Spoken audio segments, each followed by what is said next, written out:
রাষ্ট্রপতির এক সাক্ষাৎকার ঘিরে শুরু হয়েছে তীব্র আলোচনা। সেখানে তিনি ব্যক্তিগত জীবন থেকে শুরু করে রাজনৈতিক প্রেক্ষাপট, অন্তর্বর্তী সরকারের ভূমিকা এবং বিএনপির সমর্থন সবকিছু নিয়ে খোলামেলা কথা বলেছেন। এর জোরে মন্ত্রী, আইনজীবী থেকে শুরু করে বিভিন্ন রাজনৈতিক মহলে চলছে প্রতিক্রিয়া এবং পাল্টা প্রতিক্রিয়া। আজকের ভিডিওতে আমরা জানব রাষ্ট্রপতি কি বলেছেন, সরকার কি বলেছে এবং কেন ডক্টর ইউনূসকে ঘিরে উঠেছে নতুন আইনি হুঁশিয়ারি। সম্প্রতি গণমাধ্যমে প্রকাশিত এক সাক্ষাৎকারে রাষ্ট্রপতি বলেন, রাজনৈতিক দুর্দিনে বাংলাদেশ জাতীয়তাবাদী দল বিএনপি তার পাশে ছিল। তিনি অভিযোগ করেন, অন্তর্বর্তী সরকারের কিছু পদক্ষেপ ছিল অসাংবিধানিক। গুরুত্বপূর্ণ নীতিগত সিদ্ধান্তে তাকে যথাযথভাবে সম্পৃক্ত করা হয়নি বলেও তিনি ইঙ্গিত দেন।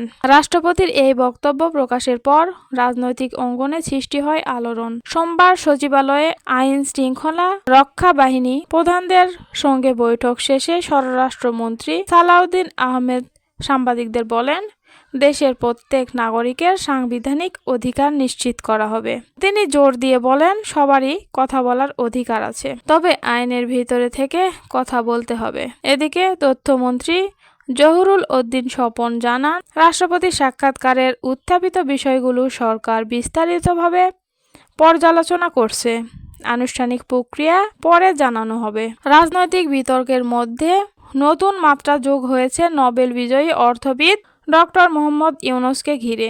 বাংলাদেশের মুসলিম লীগের সভাপতি এবং সুপ্রিম কোর্টের সিনিয়র আইনজীবী মহসিন রশিদ অভিযোগ করেছেন, অন্তর্বর্তী সরকারের কিছু পদক্ষেপ সংবিধান লঙ্ঘনের শামিল এবং তা রাষ্ট্রদ্রোহের পর্যায়ে পড়তে পারে। তিনি দাবি করেন, প্রধানমন্ত্রীর পদ শূন্য থাকার সময় রাষ্ট্রপতি ছিলেন একমাত্র সাংবিধানিক কর্তৃপক্ষ, অথচ গুরুত্বপূর্ণ সিদ্ধান্তে তাকে যথাযথভাবে সম্পৃক্ত করা হয়নি। মহসিন রশিদ আরও বলেন, যদি সরকার নিজ থেকে পদক্ষেপ না নেয় তবে তিনি নিজেই আইনি প্রক্রিয়া শুরু করবেন। একই সঙ্গে তিনি একটি নতুন তদন্ত কমিশন গঠনের দাবিও জানান, যাতে বাসভবন ঘেরাও সহ বিভিন্ন ঘটনার পেছনে কার নীরব সমর্থন ছিল তা খতিয়ে দেখা হয়। রাষ্ট্রপতির বক্তব্য, মন্ত্রী প্রতিক্রিয়া এবং ডক্টর ইউনূসকে ঘিরে আইনি হুঁশিয়ারি সব মিলিয়ে পরিস্থিতি এখন বেশ সংবেদনশীল। একদিকে সংবিধান ও প্রটোকল নিয়ে প্রশ্ন, অন্যদিকে রাজনৈতিক সমীকরণ। এখন দেখার বিষয়, সরকার আনুষ্ঠানিকভাবে কি প্রতিক্রিয়া জানায়, আইনি প্রক্রিয়া আদৌ শুরু হয় কিনা এবং এই বিতর্ক দেশের রাজনীতিতে নতুন কোনো সমীকরণ তৈরি করতে পারে কিনা।